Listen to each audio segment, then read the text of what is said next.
Hello Kanzak supporters! In our first video, we'd like to commemorate a day that unites us and speaks to our core values, Remembrance Day, or Armistice Day. The day when Germany and the Allies signed the Armistice to end the war on the Western Front. It is a day that we remember the greatest sacrifice made.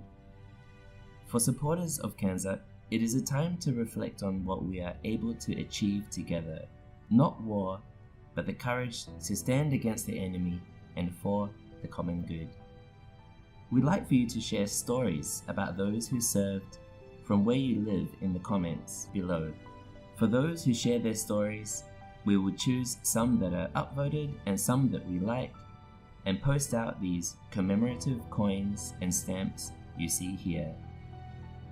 Now, let us reflect on the events in 1918 that led to the end of the war. On the 29th of September 1918, the Kingdom of Bulgaria surrendered, and the following day, Turkey surrendered, which meant a lot to Australians and New Zealanders at the time. Not long after that, Austria surrendered on the 3rd of November. After the Treaty of Brest-Litovsk in March 1918, Germany freed up military personnel and sent 500,000 soldiers to the Western Front.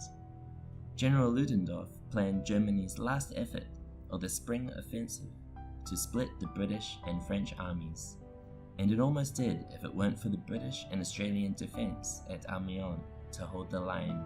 The Germans then attempted to gain control of the waterways in the north, where they suffered heavy losses, and in July, the Germans lost their final offensive in the Second Battle of the Marne. In August, the 100 Days Offensive began with the Battle of Amiens and took place with the British, Canadian, Australian, and French troops. On the 8th of August, they managed to advance 5 to 7 miles in a single day. General Ludendorff called it the Black Day, and the Germans were in full retreat. On September 26th, the Allied Grand Offensive broke through the Hindenburg Line. For New Zealanders, the Battle of Bapaume, from the 21st of August to the 2nd of September, is little known, but 3 New Zealand soldiers won Victoria Crosses. The New Zealand Division fought in the 3rd Army, the largest of the 5 on the Western Front. On the 31st of August, the 2nd Australia Division made a magnificent feat of arms at Mont Saint-Quentin that surprised both sides, and which 7 Australian soldiers won Victoria Crosses. Returning to the Battle of Bapaume, the simplified account goes as follows. The objective would free the Paris-Amiens railway from enemy artillery and provide access to the high ridge towards Cambrai. The plan was to advance and take strategic positions. The 37th Division would take the high ground on the left, and the 42nd Division would take the high ground on the right, providing cover for the New Zealand Division to clear German machine gun posts. The battle is recorded in 3 phases. Phase 1. The advance to Ancre River, which took place on the 21st to the 23rd of August. Only isolated units from the Rifle Brigade were involved in this opening phase. Phase 2.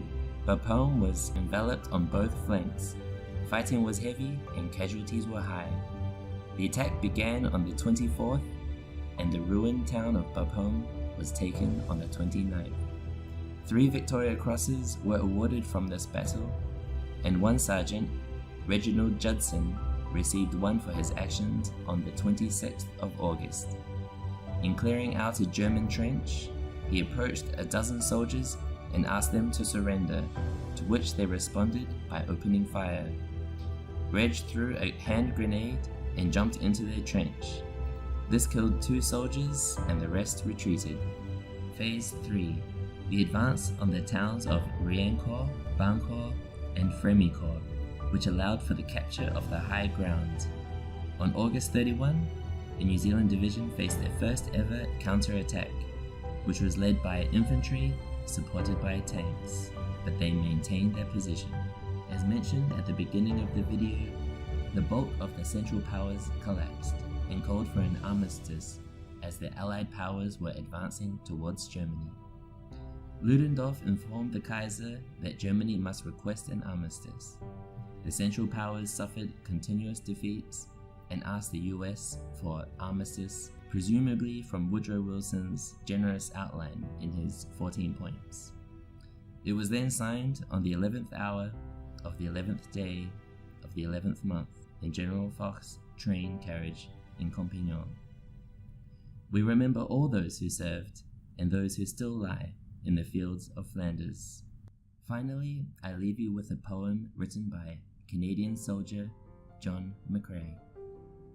In Flanders Fields.